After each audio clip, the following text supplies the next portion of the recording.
আজকে তারা আন্দোলন করে আওয়ামী লীগ ব্যান করবে। আওয়ামী লীগ ব্যান করবে কারা?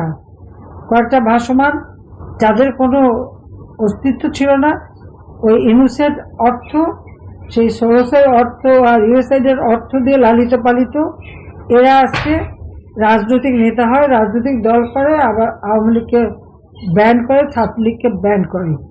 এদের দুঃসাহস দেখে আমি অবাক হয়ে যাই। আর যত জঙ্গি, সেই জামাতে ইসলামী, যুদ্ধাপরাধী, হিজবুত তাহরীর, যারা সম্পূর্ণভাবে জঙ্গি সংগঠন, আর এদের সাথে জুড়ছে যে যত জঙ্গি সন্ত্রাসী বন্দিখানায় ছিল সবাইকে মুক্ত করে দিয়ে তাদের দ্বারা আজকে রাষ্ট্র চালাচ্ছে, আর একের পর এক সব ধ্বংস করে যাচ্ছে। আওয়ামী লীগ ভেসে আসে নাই, আওয়ামী লীগ কোনো পরগাছা না। ছাত্রলীগ 1948 সালে প্রতিষ্ঠিত ভাষা আন্দোলনের সংগ্রামের মধ্য দিয়ে, আর আওয়ামী লীগ 1949 সালে বাংলার দুঃখী মানুষের অধিকার প্রতিষ্ঠার আন্দোলন সংগ্রামের মধ্য দিয়ে আওয়ামী লীগ প্রতিষ্ঠিত। আর এই আওয়ামী লীগের স্বাধীনতা এনে দিয়েছে।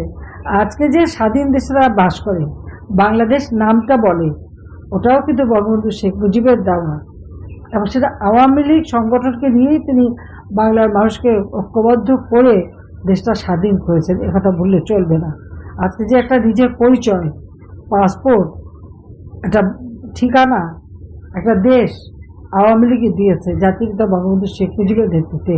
আজকে যারা ব্যান করার জন্য আন্দোলন করে তাদের বোঝা উচিত।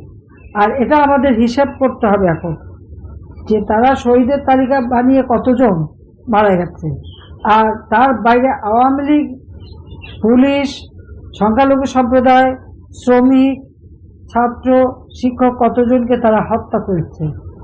সেই হিসাবটা করলে পরে দেখা যাবে যে শহীদের তালিকা কিন্তু এদিকেই ভারী। কাজে এরা যারা আজকে রাজনীতি করবে আর এই ব্যান করার কথা বলে, তাদের কি অধিকার আছে বলার? তাদেরই বিচার করা উচিত।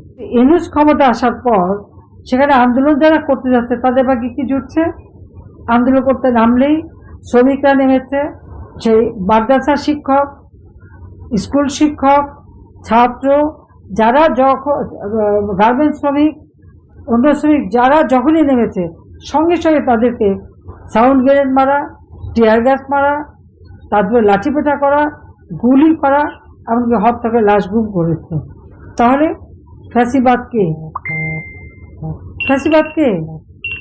আমাদের সময় যখন আন্দোলন করেছে, আমি যাদের ক্ষমতা ছিলাম, এই ছাত্রীরা তো রাত, কত গভীর রাত পর্যন্ত, সারা রাত পর্যন্ত ওই ছাত্রদের সাথে একসাথে তারা কিন্তু আন্দোলন করেছে। কোনো ছাত্রীকে তো, কখনো কোনো মেয়েকে তো অপমান